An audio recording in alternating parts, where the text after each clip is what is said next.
لڑکے کے دل نے خوف کی باتیں شروع کر دی۔ اس نے وہ کہانیاں سنائی جو اس نے کائنات کی روح سے سن رکھی تھی، وہ کہانیاں جس میں لوگ اپنے خزانہ پانے کی کوشش کرتے لیکن کامیاب نہیں ہوتے۔ کبھی کبھی وہ لڑکے کو ڈرا دیتا اور یہ خیال ظاہر کرتا کہ اسے خزانے سے دستکش ہو جانا چاہیے یا پھر صحرا میں مر جانا چاہیے۔ بعض اوقات وہ لڑکے سے اطمینان کا اظہار کرتا کہ اسے محبت ملی ہے اور دولت ملی۔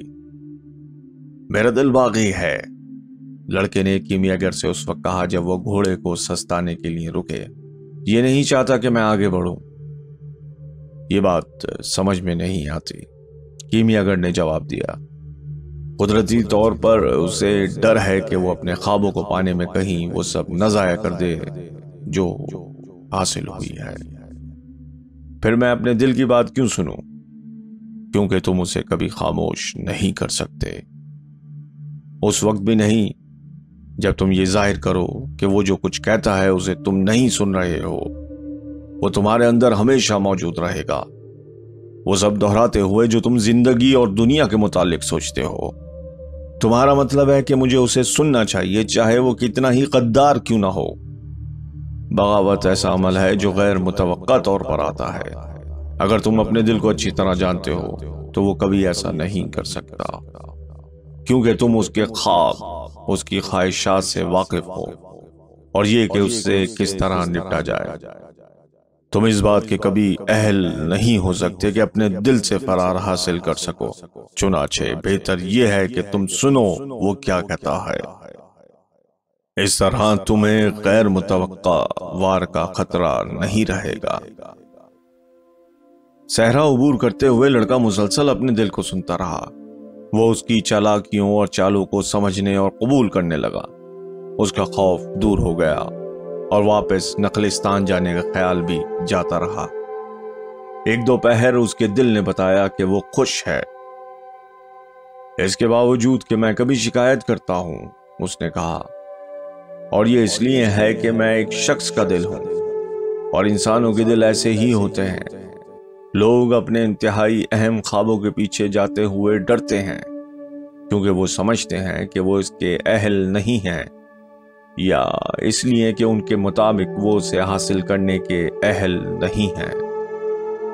ہم ان کے دل محبوب کے متعلق سوچ کر ڈر جاتے ہیں جو ہمیشہ کے لیے کہیں دور نہ چلے جائیں، یا وہ لمحات کہ جنہیں اچھا ہونا چاہیے لیکن نہیں ہوئے، یا وہ خزانے جنہیں دستیاب ہونا چاہیے لیکن وہ ہمیشہ ریت میں چھپے رہے، اور ایسے واقعات سے ہمیں سخت تکلیف ہوتی ہے۔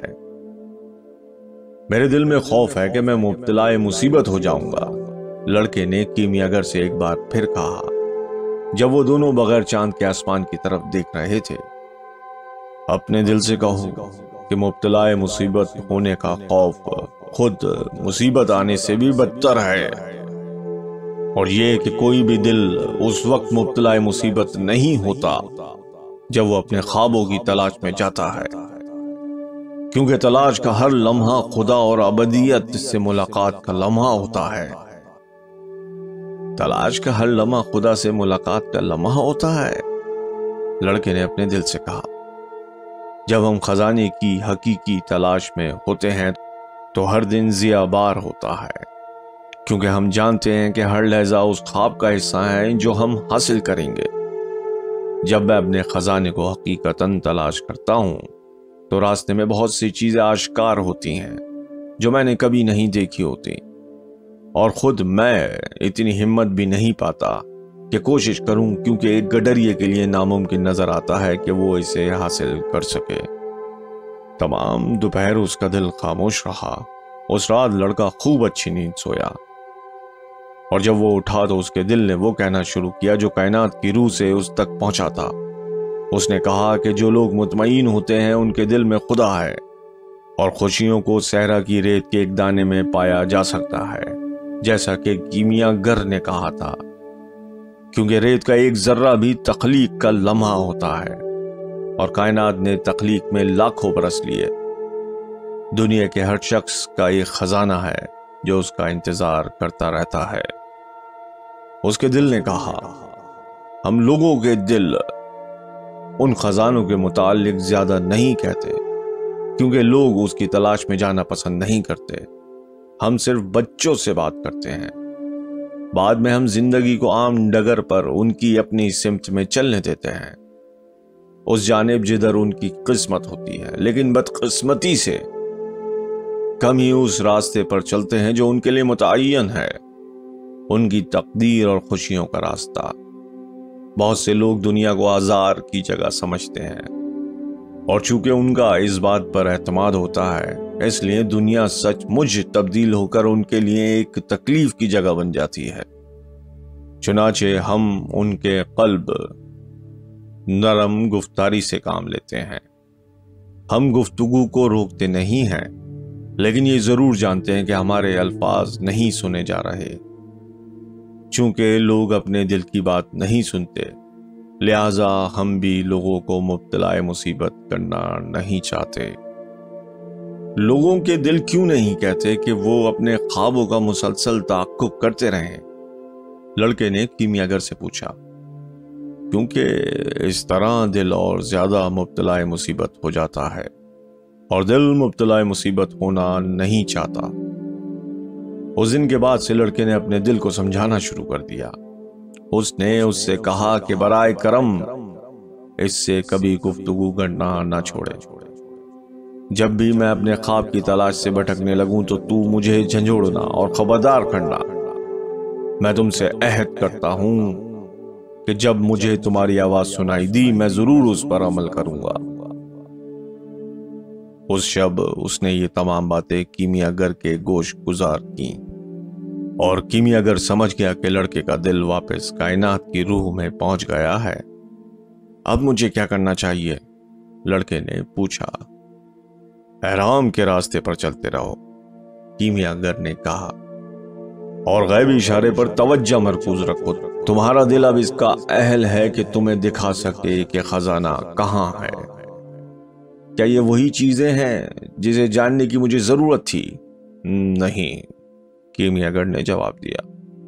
تمہیں جو چیز جاننا چاہیے وہ یہ ہے، خواب کی تعبیر سے قبل کائنات کی روح ان تمام باتوں کا امتحان لیتی ہے جو تم اس رستے میں سیکھتے ہو۔ ایسا اس لیے نہیں ہوتا کہ یہ کوئی منفی بات ہے، بلکہ اس کو پا لینے کے لیے خوابوں کے ساتھ ساتھ ہم نے جو کچھ بھی خواب کی جانب بڑھتے ہوئے سیکھا ہے ان اسباق میں بھی مہارت حاصل کی ہو۔ یہی وہ نقطہ ہے جس کے باعث لوگوں کی بڑی تعداد اسے چھوڑ دیتی ہے۔ یہ وہی نقطہ ہے جیسا کہ ہم صحرا کی زبان میں کہتے ہیں کہ کوئی عین اس وقت پیاس سے مر جاتا ہے جب اسے سامنے کھجور کے درخت دکھائی دینے لگتے ہیں۔ ہر تلاش کا آغاز ابتدائی کامیابی اور اختتام فاتح کے امتحان سے ہی ہوتا ہے۔ لڑکے کو اپنے ملک کی ایک کہاوت یاد آئی کہ رات میں سب سے زیادہ اندھیرا سورج نکلنے کے عین قبل ہوتا ہے۔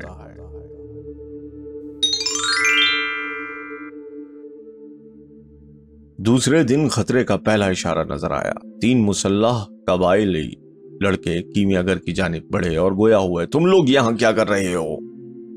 میں باز کے ذریعے شکار کر رہا ہوں، کیمیاگر نے جواب دیا۔ ہم تمہاری تلاشی لیں گے، کیا آیا تمہارے پاس کوئی اسلحہ ہے یا نہیں؟ قبائلیوں میں سے ایک نے کہا۔ کیمیاگر آہستگی کے ساتھ گھوڑے سے اترا اور لڑکے نے بھی ایسا ہی کیا۔ تم پیسے کیوں ساتھ لیے پھر رہے ہو؟ قبائلی نے لڑکے کی تلاشی لیتے ہوئے پوچھا۔ مجھے احرام جانے کے لیے اس کی ضرورت ہے، اس نے کہا۔ جو قبائلی کیمیاگر کی تلاشی لے رہا تھا اسے ایک بوتل ملی جس میں سیال شے بھری ہوئی تھی، اور ایک پیلے رنگ کا شیشے کا انڈا جو مرغی کے انڈے سے تھوڑا سا بڑا تھا۔ یہ کیا چیزیں ہیں؟ اس نے پوچھا۔ وہ پارس پتھر ہے اور یہ آب حیات۔ یہ کیمیاگروں کا شاہکار کام ہے۔ جس نے بھی آب حیات کو پی لیا وہ کبھی بیمار نہیں پڑے گا، اور اگر پارس پتھر سے کوئی دھات چھو جائے تو وہ سونا بن جائے گی۔ عربی یہ سن کر ہنسنے لگا۔ ان کے ساتھ کیمیاگر بھی ہنس دیا۔ انہوں نے سمجھا کہ یہ جواب تفریح تباہ کے لیے تھا، لہٰذا انہوں نے لڑکے اور کیمیاگر کو اپنے ساز و سامان کے ساتھ جانے کی اجازت دے دی۔ کیا تم نادان ہو؟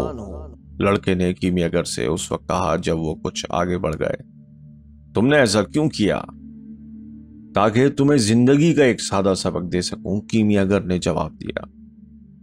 اگر تمہارے پاس ایک بڑا خزانہ ہو اور تم دوسروں سے اس کا اظہار کرو تو کوئی مشکل سے ہی اعتبار کرے گا۔ وہ صحرا میں چلتے رہے۔ جیسے جیسے دن گزرتے گئے لڑکے کا دل خاموش ہوتا گیا۔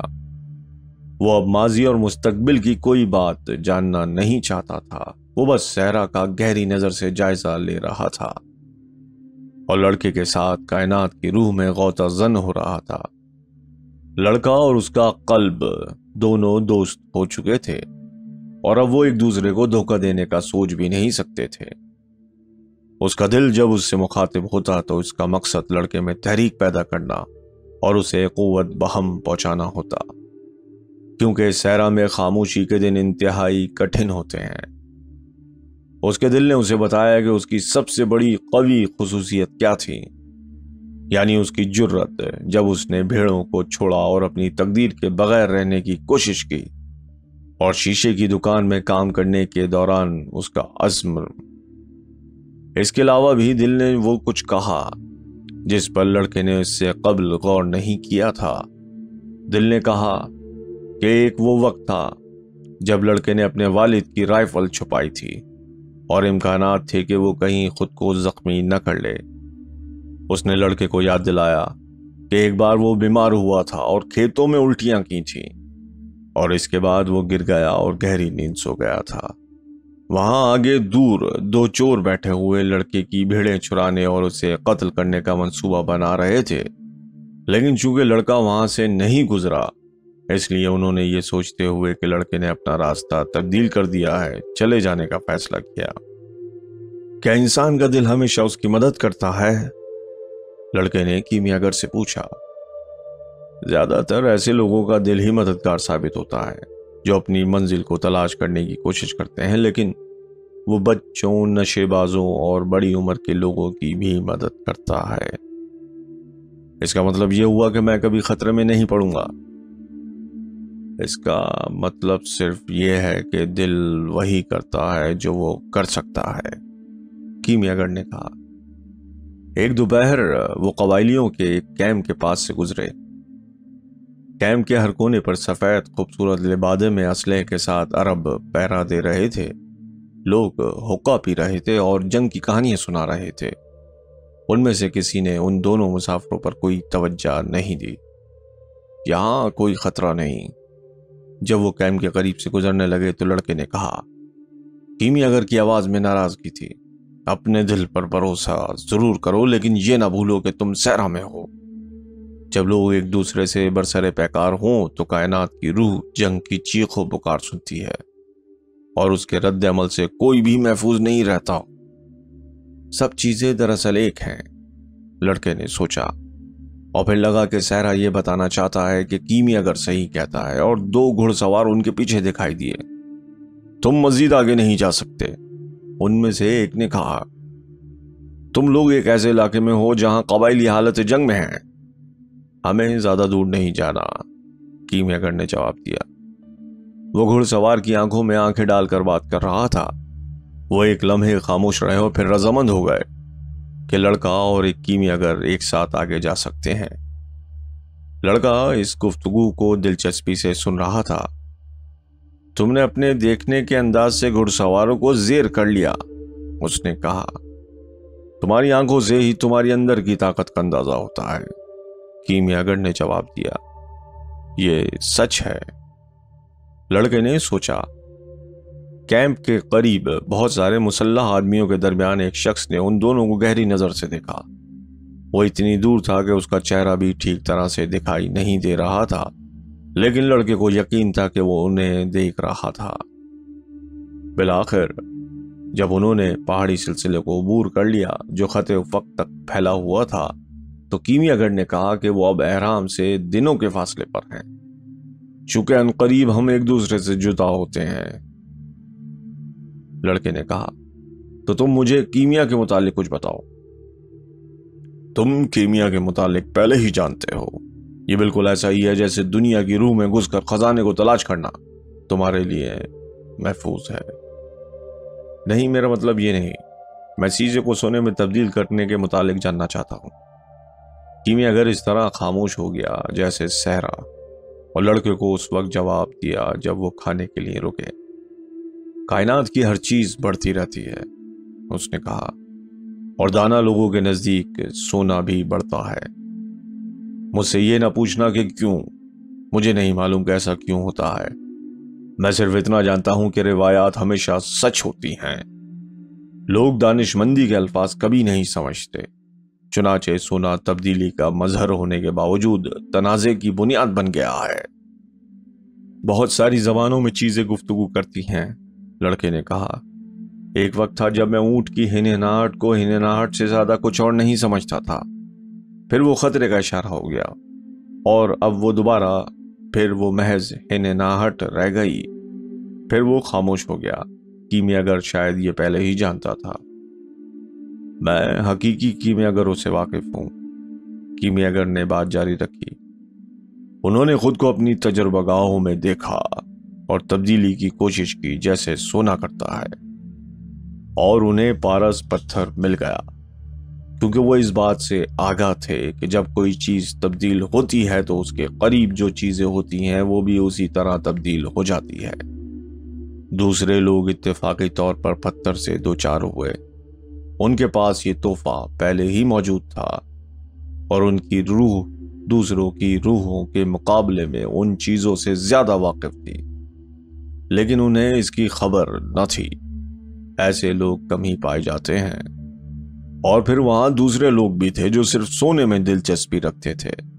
انہیں حقیقی راز کا علم نہیں ہوا. وہ یہ بات بھول گئے کہ سیسا، تانبا اور لوہے کی بھی ایک تقدیر ہے، اور ایک ایسا شخص جو دوسروں کی تقدیر میں مداخلت کرے وہ اپنی تقدیر کبھی نہیں پا سکے گا. کیمیاگر کے الفاظ کی بازگشت ایک دائرے کی شکل میں پھیل گئی. وہ آگے بڑھا اور فرش سے ایک خول اٹھایا. یہ صحرا کبھی سمندر تھا، اس نے کہا. میرا بھی یہی خیال ہے، لڑکے نے جواب دیا. کیمیاگر نے کہا، اس خول کو اپنے کان پر رکھو.